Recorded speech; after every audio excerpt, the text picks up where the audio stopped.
नाजरीन, 1994 में हॉलीवुड में एक बड़ी तब्दीली आई जब डिज्नी के साबका एनिमेशन चीफ जेफरी कैट्ज़नबर्ग ने डिज्नी छोड़कर एक नया फिल्मी स्टूडियो बनाने का फैसला कर लिया था। वो नाराज़ थे कि द लायन किंग जैसी तारीखी कामयाबी के बावजूद उन्हें कंपनी में प्रमोशन नहीं दिया गया।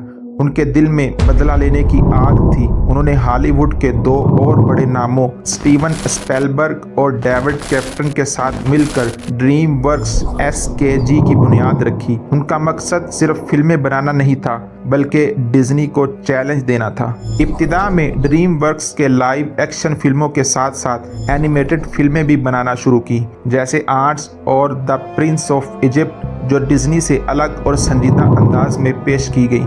लेकिन असल धमाका 2001 में आया जब श्रेक रिलीज हुआ। ये फिल्म रिवायती परियों की कहानियों पर तंज थी। शहजादे, शहजादियाँ और जादुई दुनियाएं सब मजाक का निशाना बने।